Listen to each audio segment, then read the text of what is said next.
Well, good morning, everyone. Let's take our Bibles one more time to Romans chapter number 8, verse number 28 for our encouraging passage of the morning.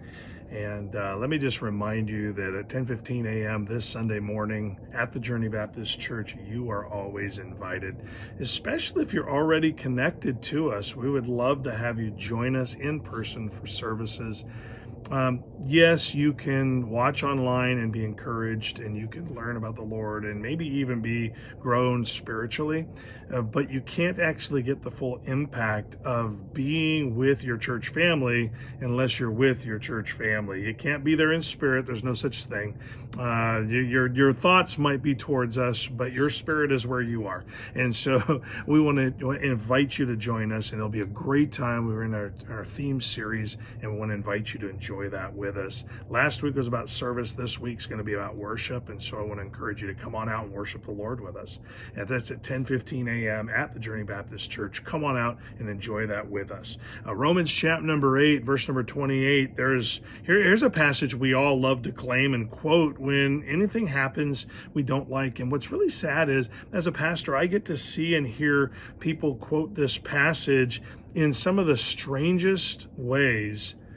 And really, it's an abbreviated version. The very first part of it they love to quote anytime something goes wrong. Oh, well, God will make it all work for good. And there's more to it than that simple portion. That's a neat portion of it. I mean, of course, we love that part of it, but it's a passage that requires something of us to be able to claim it. It's totally available to all who are willing to do what God requires. So that's the cool part about it is that it's not exclusive to people that have claimed God's whatever more times than someone else. This is about the people. Listen, it requires devotion to the Lord. And if you're devoted to the Lord, you can grab a hold of this and quote the whole verse in its context and apply it to your lives. In fact, let me read it to you because I think that'll help you understand what I mean. Verse number 28 reads this way. It says, "And we know that all things work together for good to them that love God." There's no punctuation until you get to the word God, till you get to God. There's no punctuation. So that means that this whole first part is one continuous thought. And so think of it this way. It says, "And we know that all things work together for good to them that love God." It's not to just everyone. It's those that actually love God. Now listen to the qualifier about that love for God. Look what it says. It says, "To them who are called according to his purposes." Now that doesn't mean that God gave you this mission and so you have a specific mission that you're on. This is a general statement about walking with God.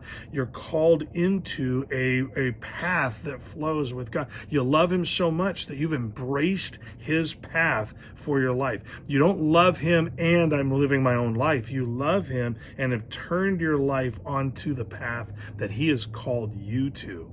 And so that's actually the evidence that we really love him. It's really for those who has committed to the Lord beyond the average believer of our day. I know that's a discouraging thing to hear, but just the average believer today really doesn't have that much connection to the Lord. They don't have that much faithfulness. They don't serve him. They come when they can. They don't when something else is going on.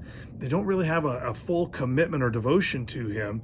And so, listen, God doesn't promise to change things to make us feel better about the pain we're in. He doesn't actually do that. He does promise that it will matter. And see, that's the point of this passage is it's not so much that he's going to make it all better. It's that he's going to actually, he promises it's going to matter, not that it'll be better. And so that it will make a difference in some way. See, the opposite is heartbreaking. If you really think about it, there's an opposite to this passage. So to those who love him and are called according to his purposes, he'll work all things for good. Okay? But what about those who love him sort of, but don't do what he's asked of them? Does he work all things for good for them? And the answer is no. Not necessarily for them, necessarily. So think of it that way.